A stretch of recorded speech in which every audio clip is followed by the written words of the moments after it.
Soy Fabián Mauricio Rojas, quiero hablarles sobre la apertura económica en Colombia, apertura económica que se dio a cabo en el año de 1990, iniciando casi el siglo XXI.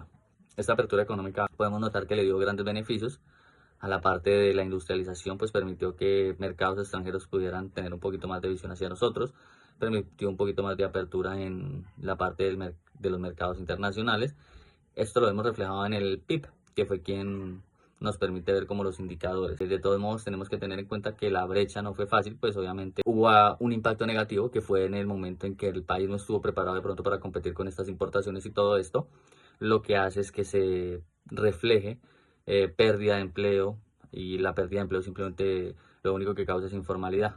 Obviamente lo que busca esta apertura económica es que se logre dar una satisfacción a todos los gremios para que así esta apertura económica logre dar un crecimiento lineal para todos los sectores del comercio. Muchísimas gracias. Buenos días, vamos a mencionar la descentralización fiscal en Colombia, la cual vamos a partir del concepto de que la descentralización fiscal. Dícese que es un proceso en el cual el gobierno nacional transfiere a los departamentos y municipios una autoridad para recaudar impuestos e invertir los fondos. Entre sus ventajas podemos relacionar las transferencias del poder, autonomía financiera, mejora la prestación de servicios y eficiencia del gasto público. Adicional, existen muchas más desventajas que sus ventajas, la cual no es un secreto para todos de que la más prioritaria de ellas es la corrupción y la mala gestión de los recursos, entre las cuales también está gran dependencia del gobierno nacional, gran dependencia a nivel de la política que se está atravesando en el país y una capacidad administrativa insuficiente por parte de los municipios, de los departamentos con más escasos recursos. No es un secreto los principales escándalos que hemos estado viendo en el país durante el presente año, el cual podemos relacionar la falsificación de documentos para incluir beneficiarios ficticios en subsidios de vivienda y también la gran problemática que hay respecto a la corrupción en la administración de los recursos del sistema de la salud, de que ya hemos visto de que varias EPS muy relacionadas, las más principales del país, han sido afectadas por esta situación y también por la ignorancia del gobierno nacional. Mi nombre es Rubén y hoy vengo a hablar un poco de la evolución del crecimiento económico nacional y regional de Colombia en el siglo XXI. Colombia tuvo un crecimiento nacional en los primeros 10 años con un PIB de entre el 3 y el 4%. Sin embargo, en la crisis del 2020, cuando tuvimos la pandemia COVID-19, tuvimos una caída del 7%.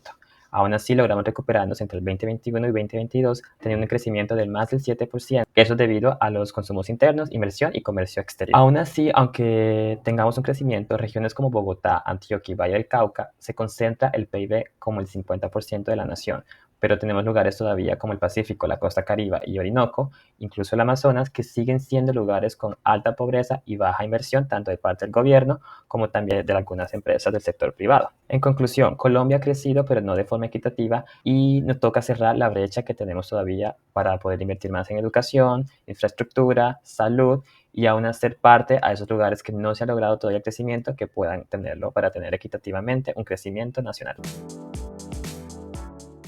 Y tenemos que tener en cuenta que Colombia ha adoptado desde 1999 un régimen de inflación objetivo. Este ha sido liderado por el Banco de la República, cuyo rango de meta ha estado entre el 2 y el 4%.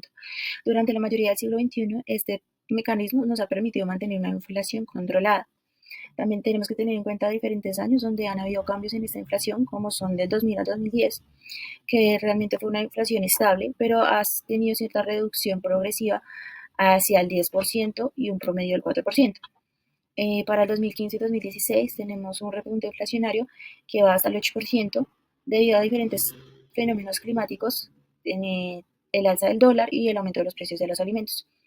Hacia el 2020, teniendo en cuenta que este es el año de la pandemia, tenemos una inflación muy baja que es del 1,60%. Esto ha sido una disminución debido pues, a la demanda en la pandemia. En el 2000, luego tenemos el mercado laboral.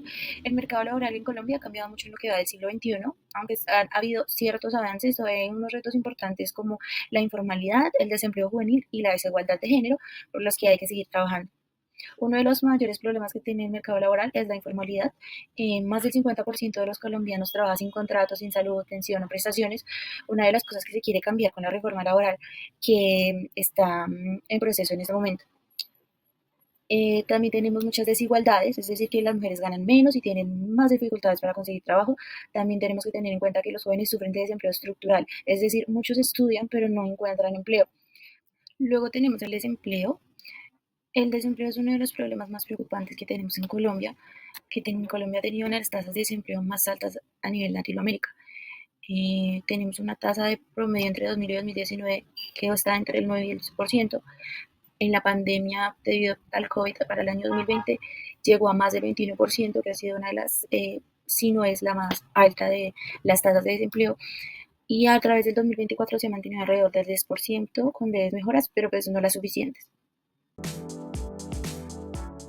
Hola, mi nombre es Sebastián. Hoy les vengo a compartir una breve reflexión sobre cómo evolucionó el sistema financiero en Colombia durante el siglo XXI. Y es que pues el sistema financiero colombiano ha pasado por momentos difíciles, pero también ha demostrado ser fuerte y adaptable. Después de la crisis de los años 90, se hicieron cambios importantes que ayudaron a que los bancos fueran más estables y confiables. En 2008, la crisis financiera global afectó al mundo entero, y aunque en Colombia el impacto no fue tan grave, se notó una baja en la inversión y el crédito. En 2020, con la pandemia, muchos colombianos tuvieron problemas para pagar sus deudas, pero los bancos ofrecieron alivios y el sistema resistió gracias a su preparación. Además, en los últimos años se ha mejorado bastante la inclusión financiera. Hoy en día muchas personas pueden acceder a servicios bancarios desde el celular, lo que antes era impensable. En conclusión, aunque el sistema financiero colombiano todavía tiene desafíos, como mejorar el acceso a zonas rurales o enseñar más sobre finanzas, ha tenido una evolución positiva. Gracias a su solidez, ha sido un apoyo clave para la economía del país y su desarrollo en el siglo XXI.